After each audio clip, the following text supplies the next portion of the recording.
Mike Benz, good to see you. Thanks for joining us. Good to see you, Liz. It's been a long time in our country since we saw a political assassination like that. I mean, I think the last time we saw that this significance of a political assassination was in the 1960s. When you are analyzing what happened and what motivated it and the reaction, the celebration from the left, the gaslighting from the mainstream media, what do you see? What are the implications? Do you think more assassinations like this are coming? It's quite possible. I think everyone in this space with a large, loud microphone feels it. I mean, you hear left-wing influencers like Destiny proudly going on Piers Morgan, and I believe the quotes were something along the lines of, this is a good thing because right-wingers need to fear talking in public. And then I think there was another quote that was something to the effect of, well, if you wanted Charlie Kirk to live, then you shouldn't have elected Donald Trump as president the second time. And, these are folks with millions of followers, daily live streams. Charlie was a unique target of these online communities for a very long time because he was the most trusted person. I think a YouGov poll showed that Charlie Kirk was the single most trusted public figure for young men under the age of 30 years old. And Charlie not only built with his own hands the institutions on college campuses that young people on the left had to confront for ideological hegemony. There was nothing before that. College Republicans was always a joke. Turning Point completely changed the game, and Charlie was not only the face of Turning Point, but Charlie was a tall, cool as a cucumber figure who would walk right into the lion's den, take on 25 people at a time. I think the Jubilee video for Charlie Kirk going up against 25 college leftists is at 35 million views right now on YouTube. He never lost. He was completely unflappable. And not only that, because he was so successful and so good at it, both institutionally and linguistically, it emboldened young people of Gen Z to speak up and aspire to be that eloquent, that influential, that proud and confident of their own beliefs. And so Charlie was singularly targeted by these online communities. And I think it's worth noting that this kind of assassination culture on the left, I think another YouGov poll showed that 25 or 26% of the far left endorses or is okay with political violence or assassination, whereas it was like 3% of the far right. I mean, it's like you're talking orders of magnitude in difference here. And I think a lot of this is because of the fearlessness. Because there is a hard-edged far right, or at least there was, maybe you could argue, a decade ago as part of the primordial soup of the Trump movement. There were these groups like the Atomwaffen Division, if folks remember, and these kind of really crazy out there far right groups, but they were neutralized very quickly by the Federal Bureau of Investigations and the Justice Department. They were any group that even dared to utter half of a fraction of what the online left does today was so quickly infiltrated and entrapped by federal government operatives from the FBI, the DHS, the Joint Terrorism Task Force, the Justice Department, that nobody anywhere on the right would go anywhere close to anyone who even suggested in coded language the stuff that is said by the online left out loud. The concept of Fed posting is something that looms very large, I think, in the online right, which is that everyone knows that if someone were to call for the assassination of a Barack Obama or a Joe Biden or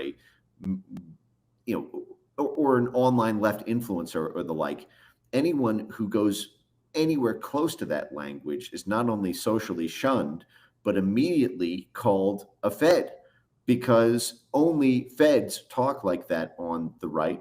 And we've seen so many of these just sweeping operations to take down any of these networks.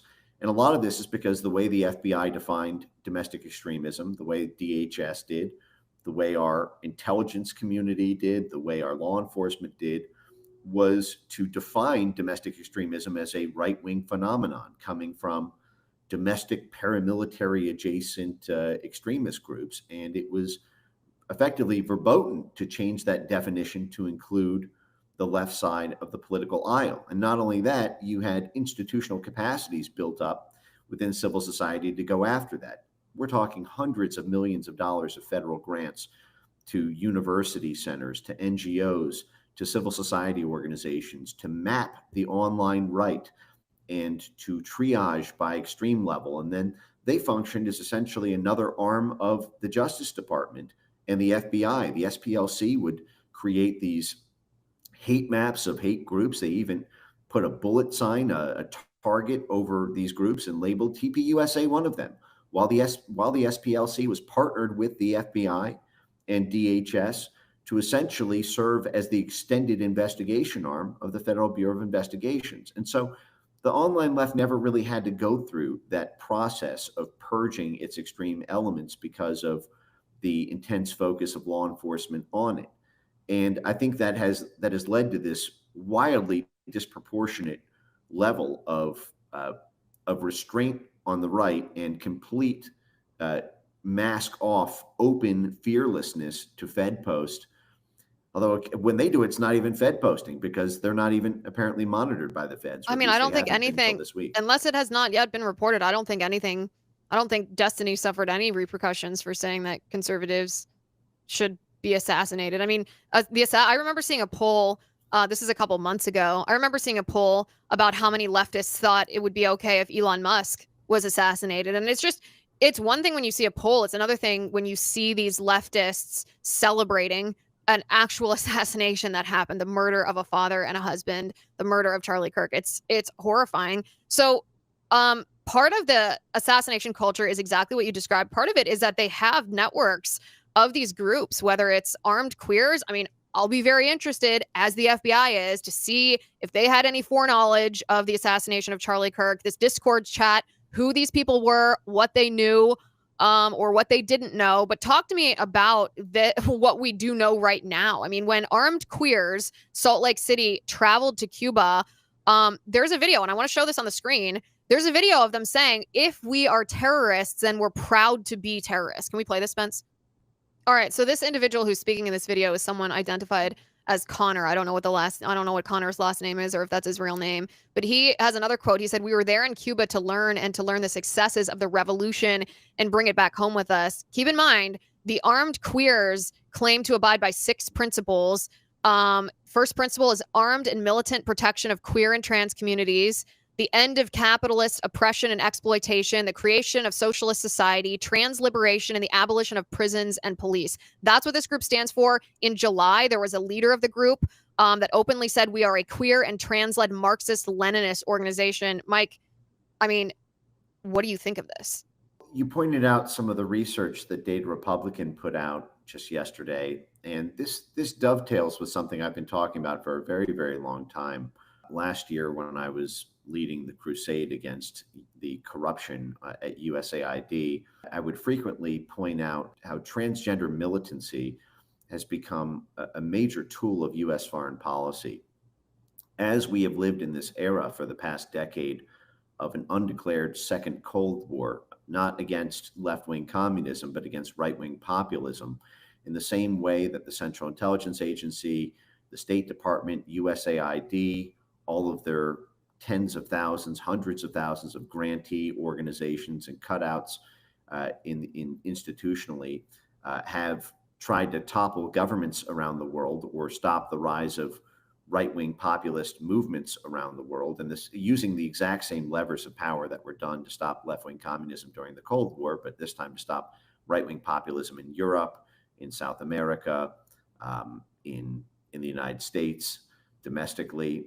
The LGBT, and particularly the T part of it, has become a major front in the same way that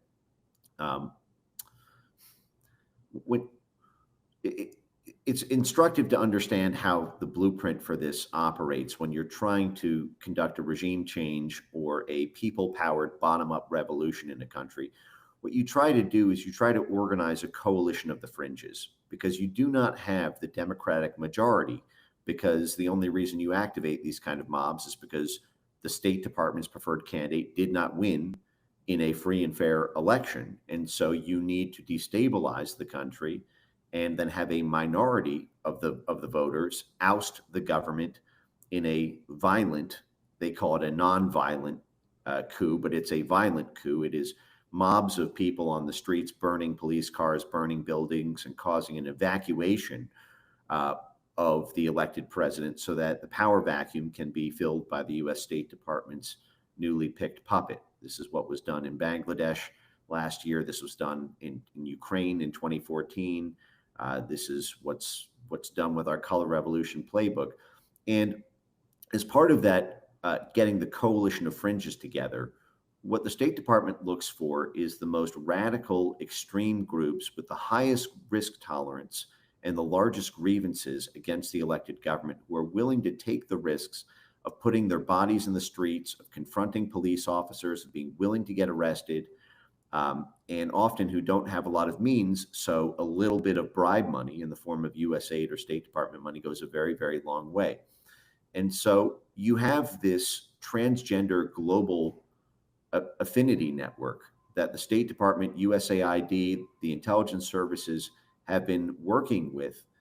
Really, I mean, especially since the end of the Cold War. A lot of this started in the early 1990s, as the U.S. State Department was trying to achieve political vassalage control over Central and Eastern Europe after those countries, after were effectively ceded by the Soviet Union and were now up for a democratic vote. But there was still a lot of legacy, cultural, and political affinity to the kind of Soviet Union paternalistic, heteronormative kind of machismo culture. And you see a lot of that in Central and Latin America as well. And so what you find is hundreds of millions of dollars of grants to these groups, who then serve as boots on the ground.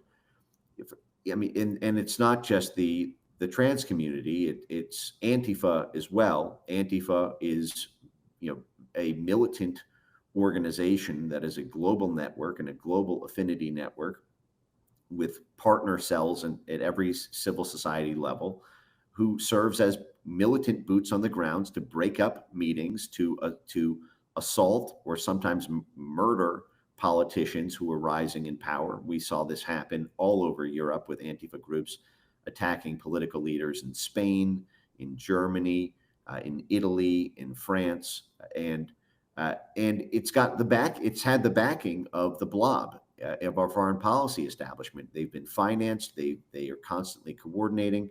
In Syria, there were Antifa cells who were part of the CIA Operation Timber Sycamore network. When the CIA ran its then largest CIA operation in declassified history from 2011 to 2016, the operation to train Al-Qaeda and ISIS fighters to take down Bashar al-Assad, the Antifa networks were all over Syria as well. They had formal Antifa battalions who were State Department partners in that operation. And so you have these high risk tolerance radical groups.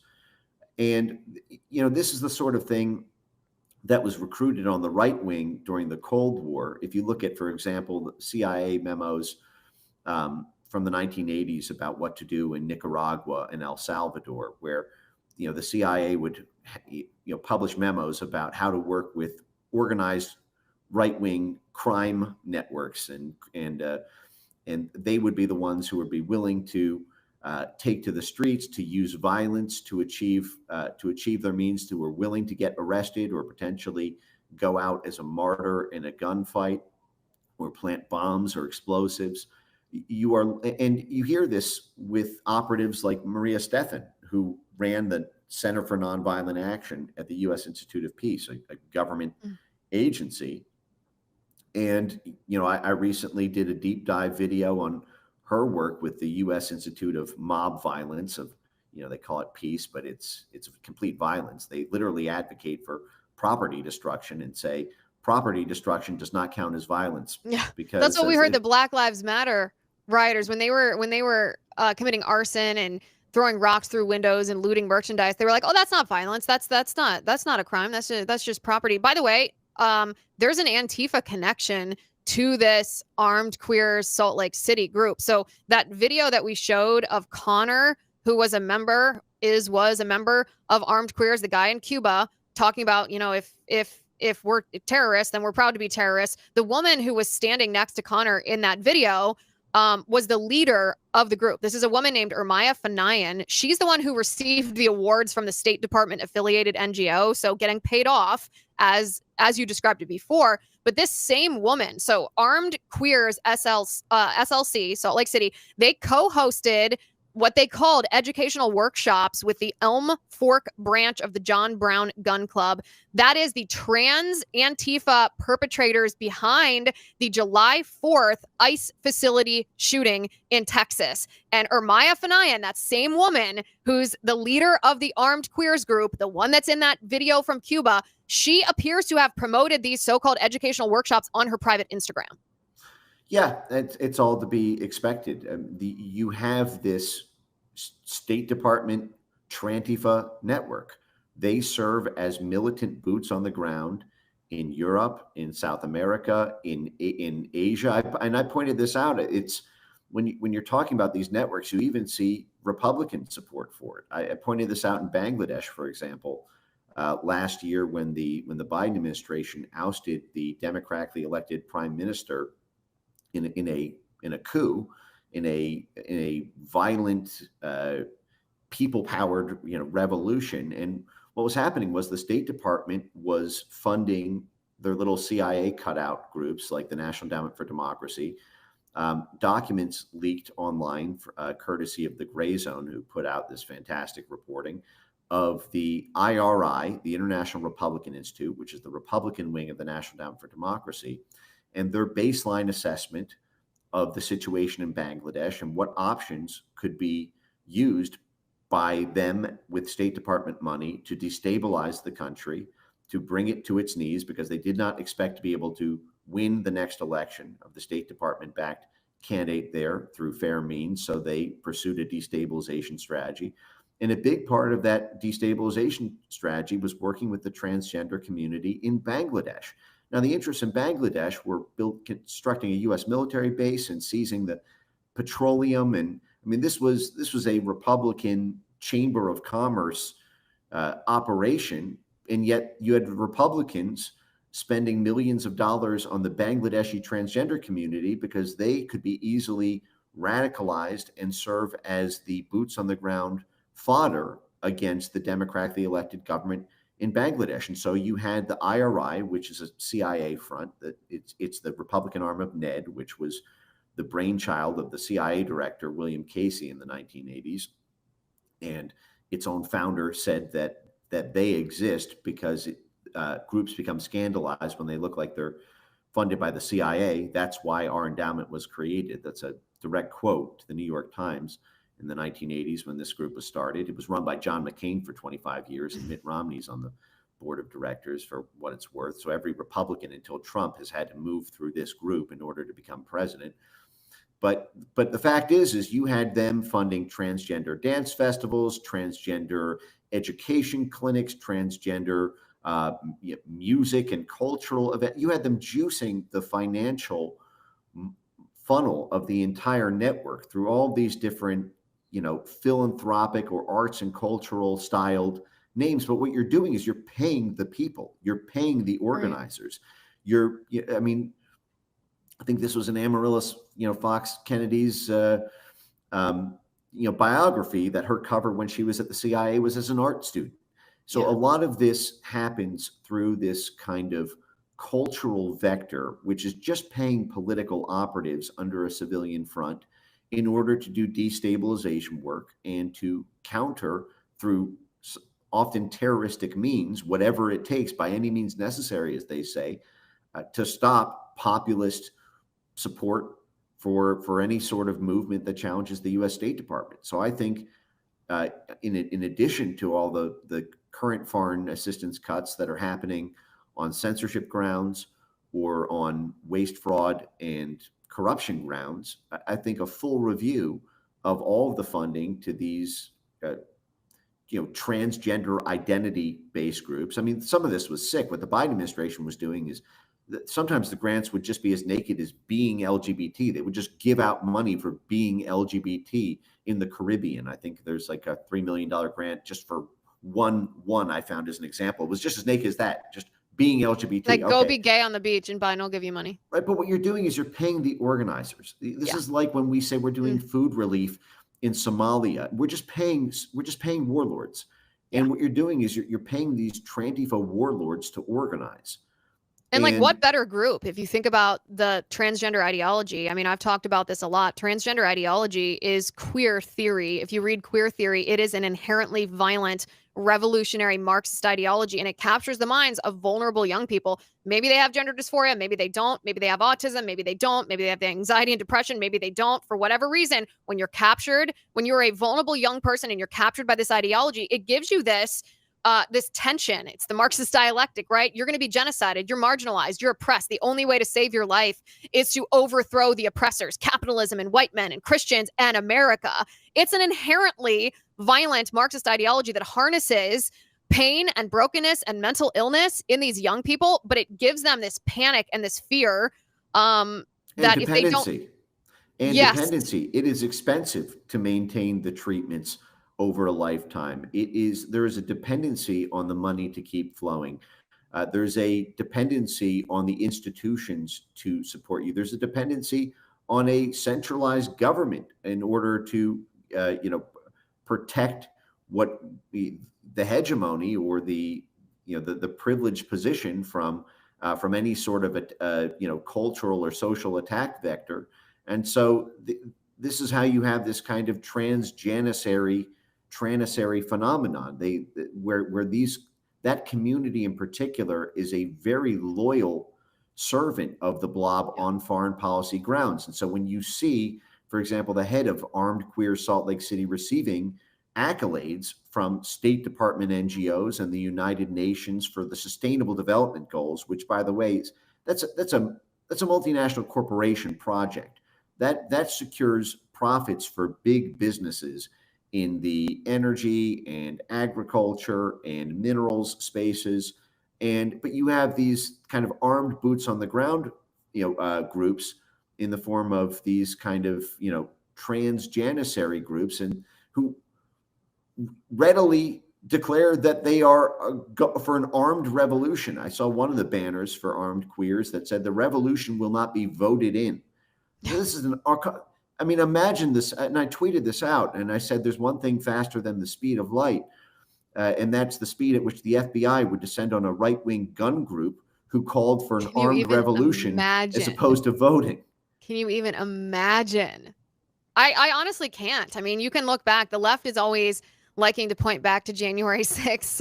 And I actually think it's apropos in this scenario, because these people on January 6th, many of whom just walked peacefully into the Capitol because someone ushered them in. The Capitol Police let them in. The gates and were already moved. They were charged as terrorists because they thought something fishy happened in the 2020 election.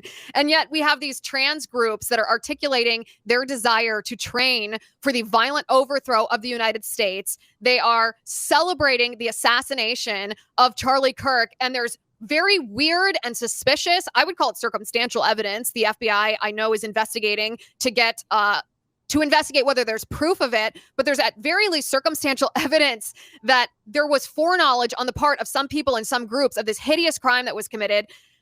I mean, the amount of rage that I feel that our government has, they haven't just let us down. They're not incompetent. That they have created this scenario is unbelievable. And we are at the point now, this is the biggest test that members of the Trump administration, cabinet members, that members of Congress, that the president and the vice president themselves will face. What are we going to do to stop this? That's what we're going to talk about next. Mike Benz, I know that you have to go, so thank you for joining us today. You're welcome back anytime. We appreciate your investigative research all the time. Thank you, Liz. And just as a final point, I just note that what we're talking about here is incitement to violence, which is a very different, it's unseemly when you see left-wing political figures, tarnish, Charlie's reputation or legacy, but that's all fair game. You don't have to love someone when even if they're murdered in a horrific way, it's tasteless to do it. I think within the 1-2 week or 1 month, whatever period. But that's not what I'm directing solutions. Or it's when you're talking about incitement to violence, when you have these statements like, okay, Andy No next, Matt Walsh next. Yes. When you have and when you say it was a good thing that someone was violently executed and there should be more of it. These kind of things when you are endorsing political assassination, which is a very different thing than saying I didn't like the guy, as tasteless as that may be. We do play by the rules on this side of the political movement That's exactly aisle. Right. But those rules have to be enforced. When they cross the line to incitement, there has to be consequences. That's right. There's also a difference between societal repercussions and legal accountability. Yes. I'm 100% on board with those who are celebrating, saying, oh, I didn't like Charlie Kirk, he got what's coming, whatever. Those are horrendous things to say, and I'm all on board. Call the school, call their parents, call their job, make them socially ostracized. It's time to make that kind of language socially unacceptable, even if it's not a crime. But there are many, many comments, as you said, that are inciting violence. These are threats. This is not First Amendment protected speech. And we're going to talk about that because Attorney General Pam Bondi made a comment about prosecuting hate speech. She got a lot of flack for it from both the right and the left, and she clarified what she meant. I want to talk about some of the solutions and what we should demand when it comes to not only justice for Charlie, but to dismantle the institutional threat that we're now seeing very plainly is aimed right at us. Mike, thanks for being on the show. Thanks, Liz.